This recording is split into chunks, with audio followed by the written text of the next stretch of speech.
இந்த கேள்வி பார்க்கறதுக்கு ரொம்ப சிம்பிளா இருக்கலாம். ஆனா, நம்ம ஒரு நாள் முழுக்க எப்படி இருக்க போறோம்னு தீர்மானிக்கிறதே இந்த கேள்விதான். யோசிச்சு பாருங்க.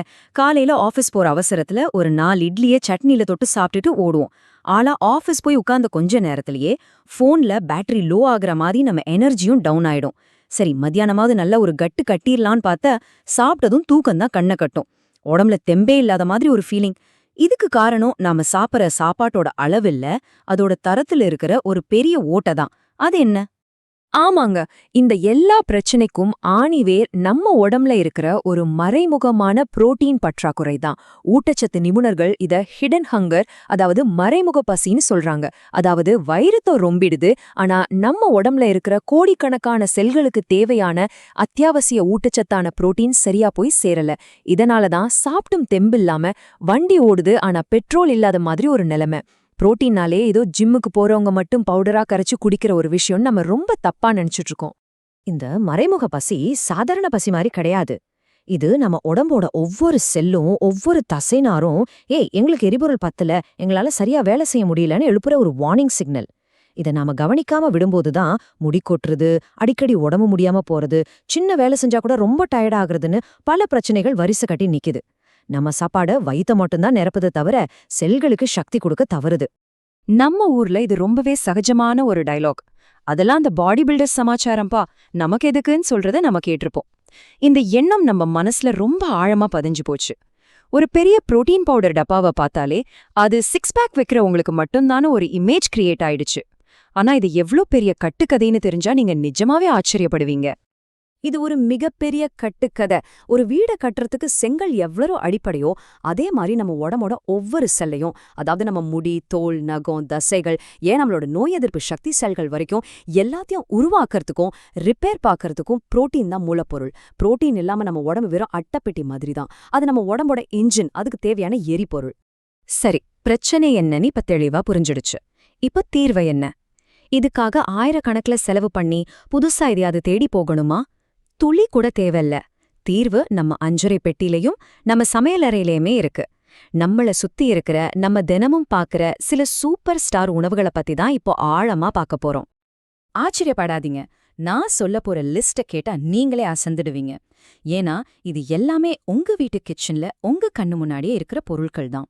விலை குறைவான ஆனா சத்துக்கள் நிறைஞ்ச இந்த உணவுகளை எப்படி சரியா அதோட முழு பலனும் கிடைக்கிற மாதிரி பயன்படுத்தணும்னு தெரிஞ்சுக்கிட்டாலே போதும். நாம இந்த சோர்வு பிரச்சனையிலிருந்து ரொம்ப ஈஸியா வெளியா வந்துடலாம்.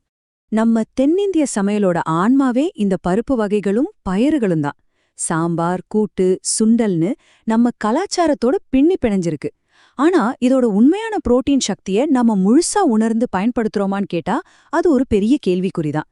வாங்க இதுல இருந்து நம்மளோட புரோட்டீன் தேடல ஆரம்பிக்கலாம். நம்ம லிஸ்ட்ல முதலிடம் சைவ உணவு சாப்பிட்றவங்களுக்கு ஒரு வரப்பிரசாதம்னே சொல்லலாம். அதுதான் சோயா சங்க்ஸ், அதாவது மீல் மேக்கர். நிறைய பேருக்கு இது அவ்வளவா பிடிக்காது, ஏதோ ரப்பர் மாதிரி இருக்குன்னு சொல்லுவாங்க. ஆனா அதை சரியா சமைச்சா அது சிக்கன், மட்டனுக்கு நிகரான சுவையையும் அதை விட அதிகமான புரோட்டீனையும் கொடுக்கும். நம்ப முடியுதா? 100 கிராம் சோயா சங்க்ஸ்ல கிட்டத்தட்ட 36 கிராம் புரோட்டீன் இருக்கு. நினைச்சு பாருங்க, ஒரு முட்டையில இருக்கிறத விட கிட்டத்தட்ட 6 மடங்கு அதிகம். இது சுடு தண்ணியில ஒரு 15 நிமிஷம் ஊற வச்சு நல்லா பிழிஞ்சிட்டு உங்களுக்கு பிடிச்ச மசாலா சேர்த்து ஒரு பெரட்டல் செஞ்சு பாருங்க. அதோட சுவையே தனிதான். கொலஸ்ட்ரால் பிரச்சனை இருக்கிறவங்களுக்கு இது ஒரு மிகச்சிறந்த மாற்று. அடுத்ததா நம்ம சுண்டல் நாயகன் கருப்பு கொண்டக்கடலை. வெள்ளை கொண்டக்கடலை விட நம்ம கருப்பு கொண்டக்கடலை தான் புரோட்டீன்லயும் சரி, ஜீரணத்துக்கு உதவுற நார்சத்துலயும் சரி ஒருபடி மேல. உடம்புக்கு நல்ல உறுதியையும் நாள் முழுக்க நீடிக்கிற சக்தியும் கொடுக்கறதுல இது ஒரு கில்லாடி. 100 கிராம் கருப்பு கொண்டக்கடலையில சுமார் 22 கிராம் புரோட்டீன் இருக்கு. ஆனா இங்கதான் ஒரு முக்கியமான சீக்ரெட் இருக்கு. இத நீங்க சமைக்கிறதுக்கு முன்னாடி குறைஞ்சது 8 மணி நேரம் கண்டிப்பா ஊற வைக்கணும். ஏன் தெரியுமா? அப்போதான் இதுல இருக்கிற ஃபைட்டிக் ஆசிட்னு ஒரு பொருள் நீங்கி புரோட்டீனை நம்ம உடம்பு முழுசா உறிஞ்சிக்க முடியும். ஊற வைக்காம சமைச்சா புரோட்டீன் முழுசா கிடைக்காது, கேஸ் பிரச்சனையும் வர வாய்ப்பு இருக்கு. நம்ம லிஸ்ட்ல அடுத்தது ரொம்ப சாதுவான ஆனா சக்தி வாய்ந்த பாசிப்பருப்பு. இது ஜீரணிக்கிறதுக்கு ரொம்பவே சுலபம். அதனாலதான் நம்ம பாட்டிங்க உடம்பு சரியில்லாதப்ப பாசிப்பருப்பு கஞ்சி கொடுப்பாங்க. இதுல புரோட்டீன் மட்டும் இல்லாம கலோரிகளும் ரொம்ப குறைவு. அதனால எடை குறைக்கிறவங்களுக்கு இது ஒரு அற்புதமான சாய்ஸ். 100 கிராம் பாசிப்பருப்புல 24 கிராம் புரோட்டீன் இருக்கு. இத நீங்க கூட்டு, கடைசல் மாதிரி சாப்பிடலாம். இன்னும் ஒரு சூப்பர் டிப் என்னன்னா, இத முளைக்கட்டி சாலட் மாதிரி சாப்பிட்டீங்கன்னு வச்சுக்கோங்களேன், இதோட புரோட்டீன் தரம் பல மடங்கு அதிகமாகிடும். நம்ம உடம்பும் அதை ரொம்ப சுலபமா எடுத்துக்கும். இது ஒரு உண்மையான சூப்பர் ஃபுட். பருப்பு வகைகளை தாண்டி பால் பொருட்கள்லயும் நமக்கு புரோட்டீன் அதிகமா கிடைக்குது. அதுல ரொம்ப முக்கியமானது பனீர். சைவ உணவு சாப்பிடுறவங்களுக்கு இது இன்னொரு புரோட்டீன் பவர் ஹவுஸ்னே சொல்லலாம். குறிப்பா தசைகளை வலுப்படுத்தவும் நீண்ட நேரம் பசி எடுக்காம பாத்துக்கவும் இது ரொம்ப உதவும். 100 கிராம் பனீர்ல சுமார் 20 கிராம் புரோட்டீன் இருக்கு. இது கூடவே எலும்புகளை பலப்படுத்துற கால்சியம் சத்தும் இதுல அதிகம். ஆனா பலரும் செய்யற ஒரு பெரிய தப்பு என்ன தெரியுமா? பனீரை எண்ணெயில போட்டு டீப் ஃப்ரை பண்ணி சாப்பிடுறது. அப்படி செய்யும்போது அதோட புரோட்டீன் அமைப்பு மாறி அதோட சத்துக்கள் பெருமளவு குறைஞ்சிடுது. பனீரை லேசா வதக்கியோ இல்ல பச்சையாவும் சாப்பிட்றது தான் புத்திசாலித்தனம். இப்ப நாம புரோட்டீன் அதிகமா இருக்கிற உணவுகளை பத்தி பார்த்தோம். ஆனா இங்கதான் கதையில ஒரு பெரிய ட்விஸ்ட் இருக்கு. இந்த உணவுகளை எவ்வளவு சாப்பிடுறோங்கிறத விட நம்ம உடம்பு அதுல இருக்கிற புரோட்டீனை எந்த அளவுக்கு உறிஞ்சிக்குதுங்கிறது தான் ரொம்ப ரொம்ப முக்கியம்.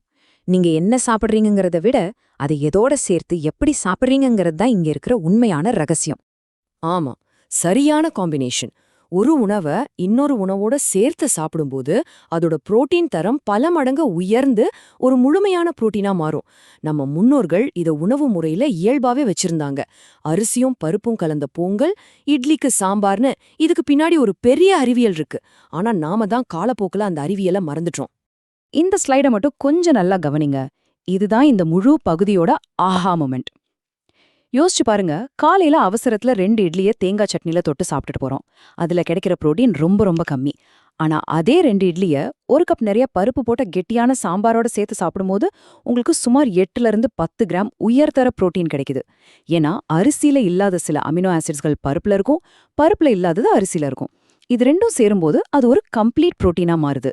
இந்த சின்ன மாற்றம் உங்க எனர்ஜில எவ்வளோ பெரிய வித்தியாசத்தை ஏற்படுத்துது பாத்தீங்களா? அப்போ நம்ம சாப்பிடுற உணவுல இருக்கிற புரோட்டீனை முழுசா பெற என்ன செய்யணும்? இதோ 3 சிம்பிளான ஆனா சக்தி வாய்ந்த வழிகள். 1. கொண்டக்கடலை, ராஜ்மா மாதிரி கடினமான பயிறுகளை கண்டிப்பா 8 to 10 மணி நேரம் ஊற வச்சு சமைங்க. 2. பருப்பு வகைகளை எப்பவும் சாதம், இட்லி, தோசை, சப்பாத்தி போன்ற தானியங்களோட சேர்த்து சாப்பிடுங்க. அது ஒரு முழுமையான புரோட்டீனை கொடுக்கும். 3. பருப்பு சமைக்கும்போது ரொம்ப தண்ணியா ரசம் மாதிரி இல்லாம கொஞ்சம் திக்கா கெட்டியா சமைங்க. அப்போதான் 1 கப்ல அதிக ஊட்டச்சத்து கிடைக்கும். நம்மள பல பேர் நல்ல சத்தான உணவுகளை சாப்பிட்டும் அதோட முழு பயனையும் அடைய முடியாம போறதுக்கு காரணம் நாம தெரிஞ்சோ தெரியாமலோ செய்யற சில சின்ன சின்ன தவறுகள் தான்.